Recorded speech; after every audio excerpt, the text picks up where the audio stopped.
Père, nous bénissons ton nom, nous te rendons gloire et grâce pour ce matin que tu nous accordes. Tu es le maître de temps et des circonstances. Cette réunion est spécialement dédiée à toi, Seigneur. Nous te prions, Dieu, de prendre le contrôle de ce temps par ton Esprit Saint de nous conduire et de nous faire surtout du bien. Au nom de Jésus-Christ. Amen. Alléluia. Est-ce qu'on peut encore acclamer le Seigneur?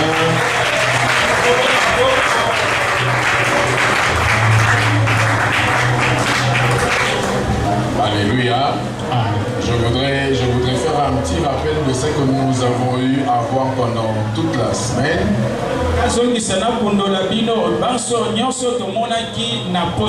Rapidement pour ne pas prendre beaucoup de temps.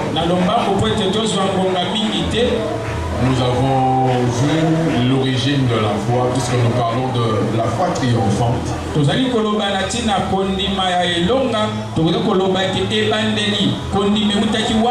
L'origine de la foi, qui est Dieu. Pourquoi? La raison pour laquelle Dieu nous donne la foi. Nous avons dit c'est pour le manifester sur la terre et vivre la vie des dieux.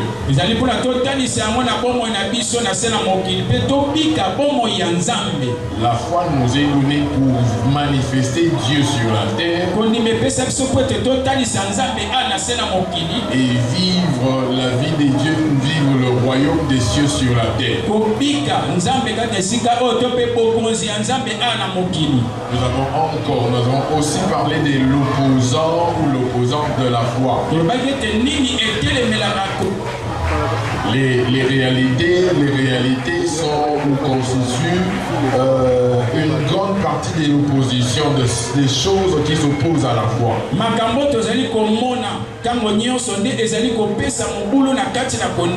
Alléluia. Alléluia. Nous avons parlé de la foi comme arme pour éteindre les traits enflammés du diable.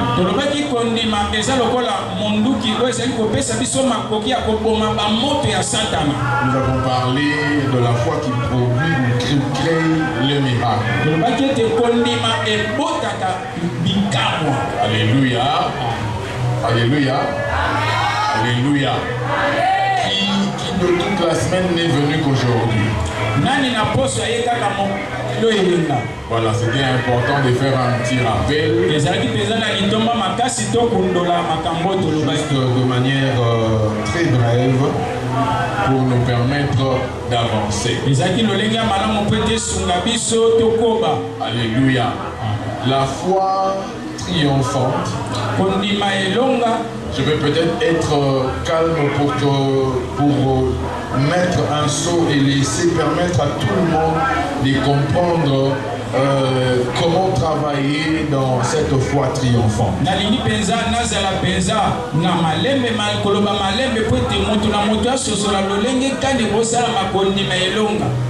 Tout ce que Dieu nous accorde, tout ce que Dieu nous donne, exige un travail. En fait, exige de le multiplier ou de l'agrandir. Nous ne sommes que gestionnaires de ce que Dieu nous a accordé. Et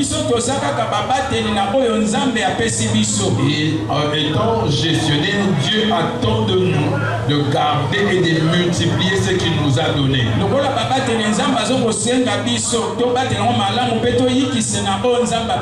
La foi est aussi une des choses que l'homme qui l'a reçu est appelé à travailler pour l'emmener à grandir, à aller plus loin.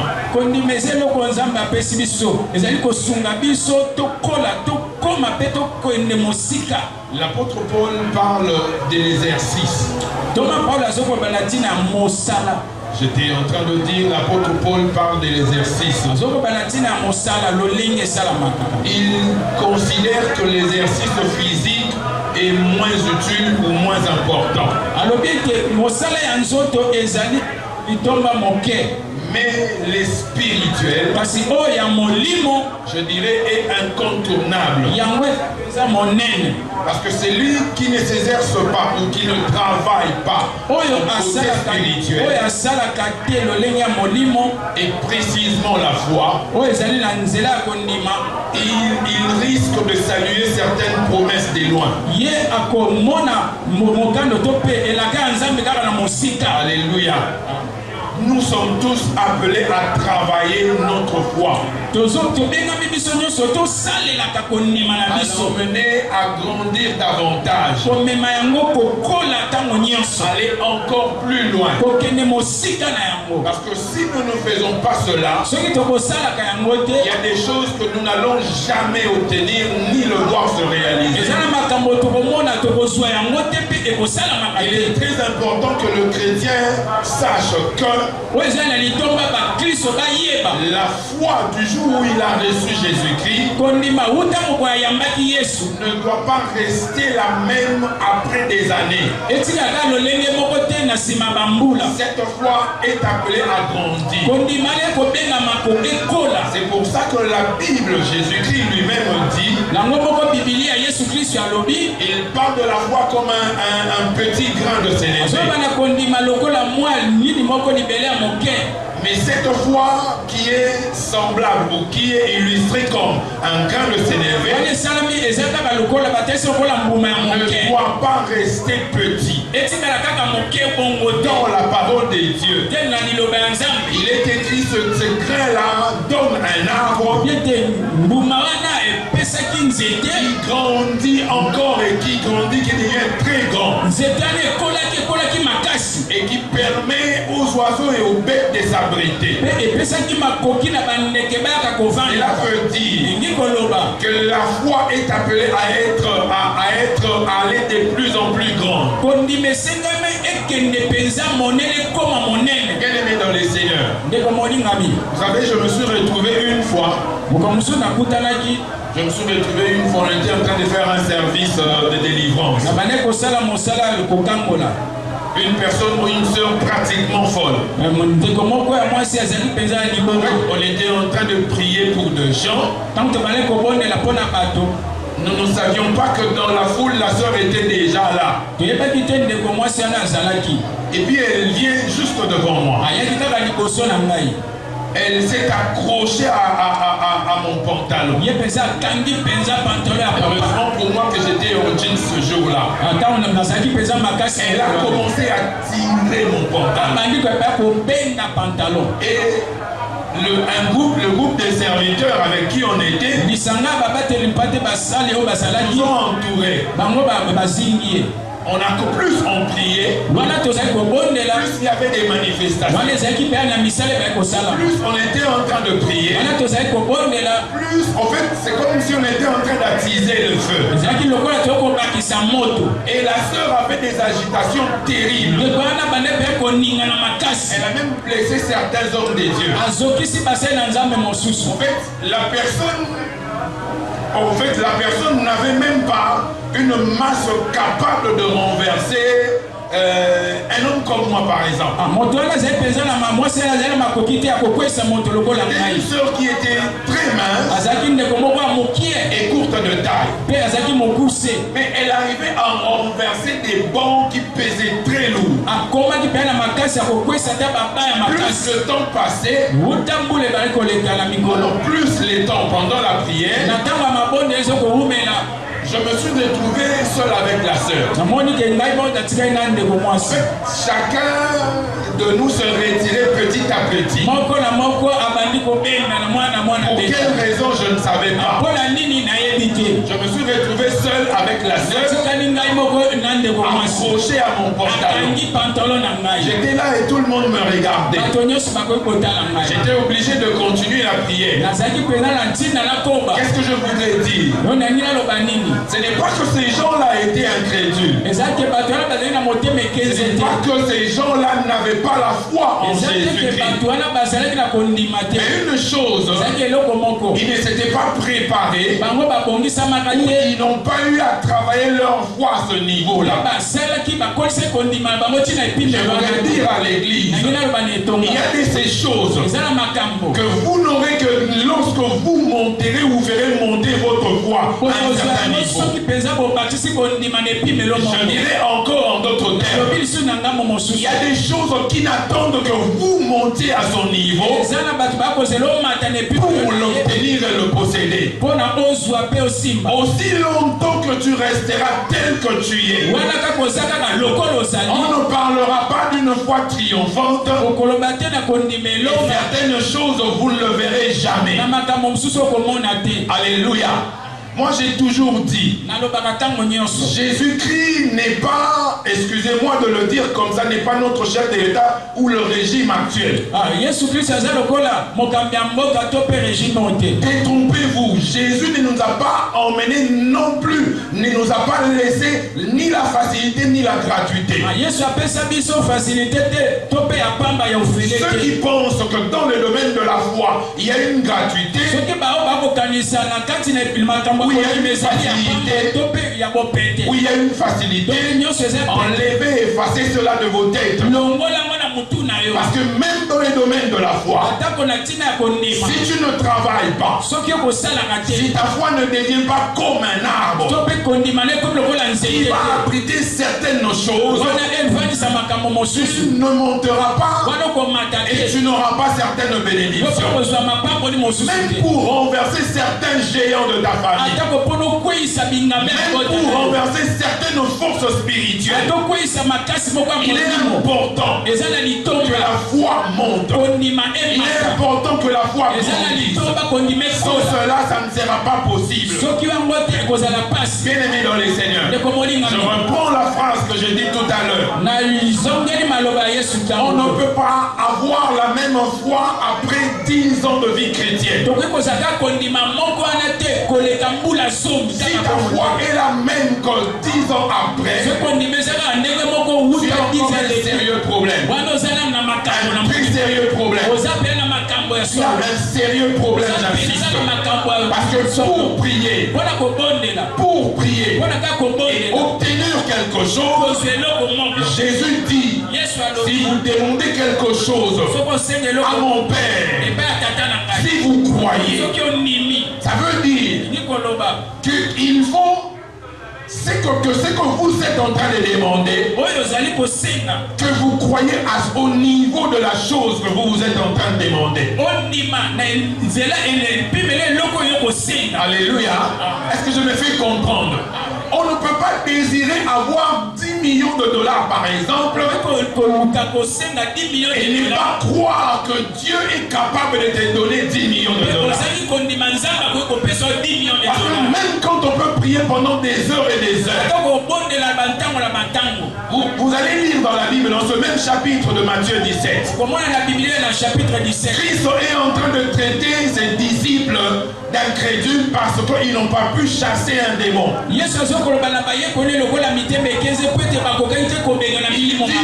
n'est pas sorti, au fait, vous n'avez pas pu parce que vous êtes incrédule. La pertinence de choses ici, ce n'est pas que ces gens-là ne croyaient pas, mais ils n'avaient pas la foi au niveau de renverser cet esprit-là. Parce que si vous lisez la suite de ce passage, il se dit ces gens des démons ne sortent que par les jeûnes et la prière. Bien-aimés dans les Seigneurs, si on jeûne et on prie sans la foi, ça ne produit rien du tout. Si on jeûne, on prie sans la foi, ça ne produit rien du tout. Et encore pour monter, si on jeûne et on prie avec une petite foi, on n'aura que des petites choses. Les mondes ne seront pas attirés. Parce qu'en réalité, la foi qui est triomphante est une main qui nous permet d'aller là où nous ne pouvons pas arriver. Donc je quand je peux croire à ce qui m'était impossible, ce qui m'était impossible, en d'autres termes, je permets à ma foi d'attirer vers moi. Je peux penser. Alléluia. Alléluia. Alléluia. Il faut travailler sa foi. C'est très important. Comment les faire?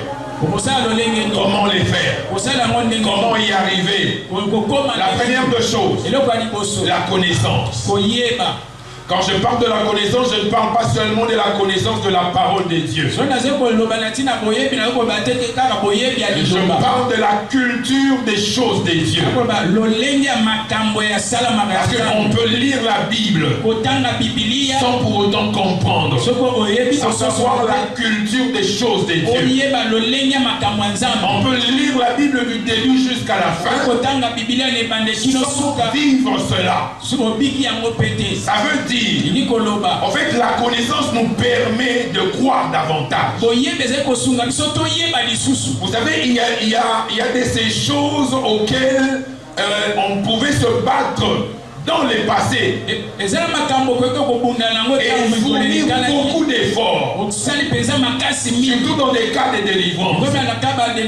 Mais par la connaissance, quand on a la connaissance, il y a des choses qui deviennent légères et il y a des choses qui deviennent faciles, ou je dirais accessibles.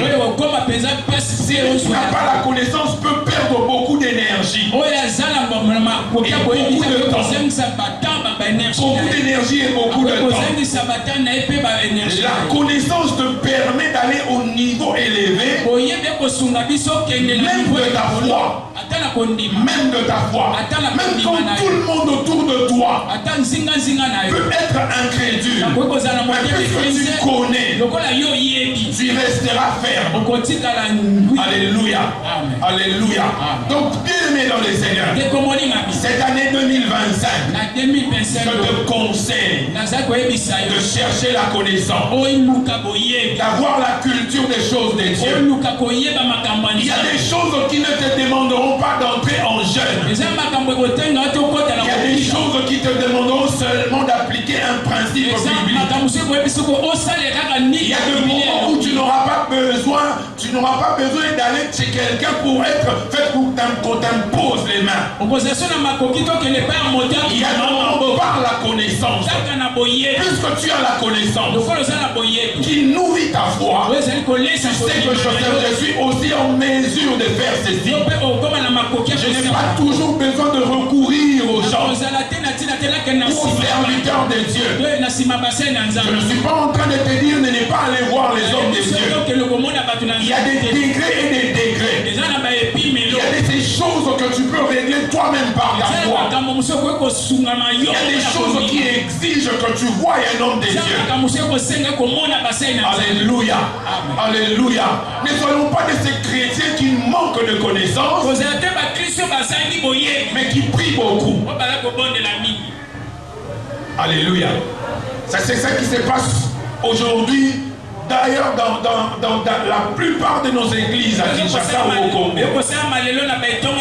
les gens aiment beaucoup prier, mais ils ne connaissent rien de Dieu. Je suis allé quelque part prêcher. Je me suis levé, j'ai posé la question. Qui n'aime pas Dieu? De toute évidence, personne ne pouvait lever la main. Quand je dis bon, qui aime Dieu? C'était toute l'église.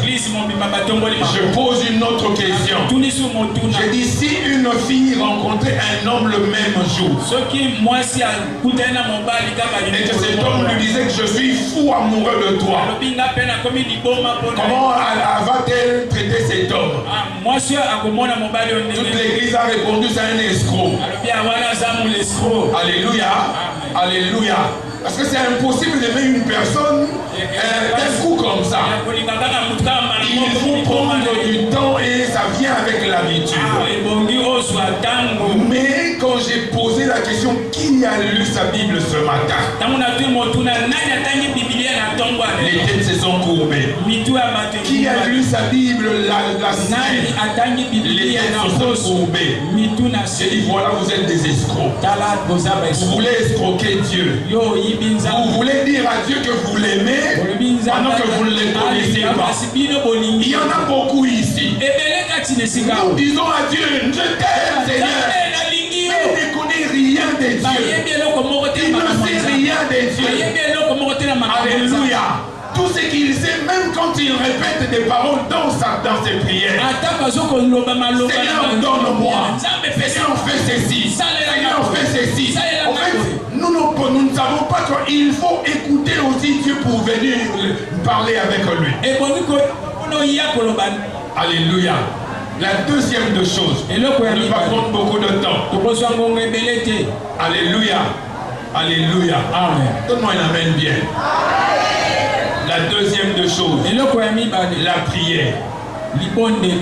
J'étais en train de dire que je n'étais pas contre la prière. Quand je parle de la prière, je parle de la prière en intelligence et en langue. La Bible dit, celui qui prie en langue s'édifie. La Bible dit, celui qui prie en langue s'édifie. Même la prière en intelligence aussi construit l'âme de la personne. Déjà dans la prière en intelligence, la simple définition, c'est le dialogue avec Dieu. La prière te permet d'être en contact avec Dieu. Et quand tu as plus de temps dans la prière, quelles que soient les réalités autour de toi, Dieu te communiquera ce qui est de sa nature. Tu vas encore croire davantage à Dieu parce que tu passes plus de temps avec Dieu qu'à regarder les réalités. C'est ce qui permet à la fois de grandir, de devenir très grand. Et quand tu montes dans le niveau de la prière en langue, ça te permet de te construire et de plus en plus fort. Si tu ne pries pas en langue, si tu n'as pas encore été baptisé de l'Esprit, il faut chercher un serviteur de Dieu, il faut le désirer et demander à Dieu. S'il y a une prière par excellence, c'est la prière faite en langue. La prière en langue, où ton intelligence est stérile, où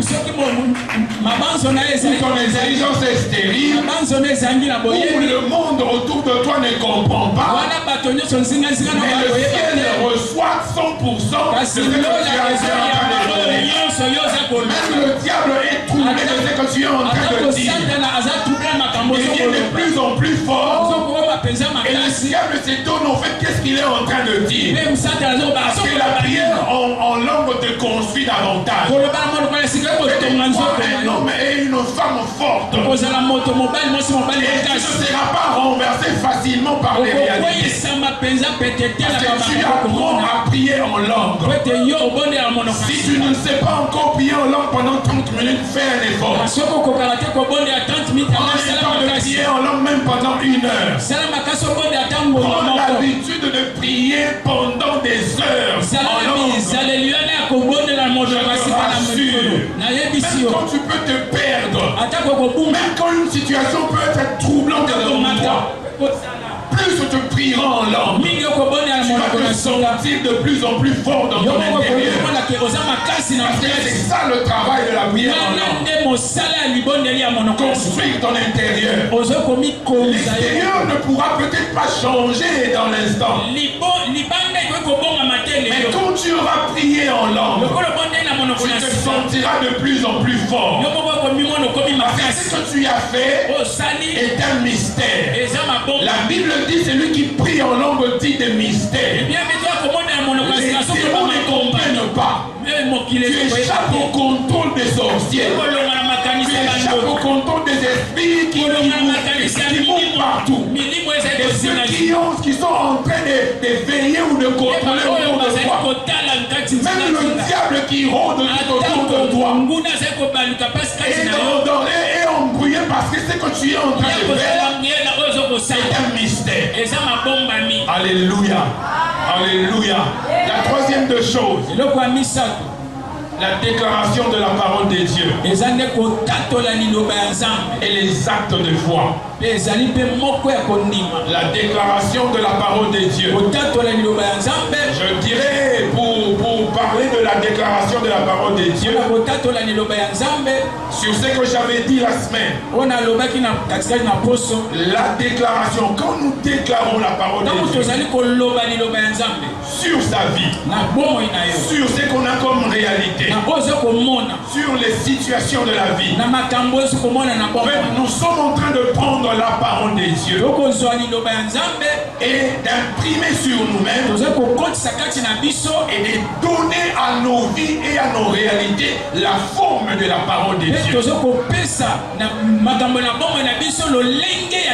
Alléluia.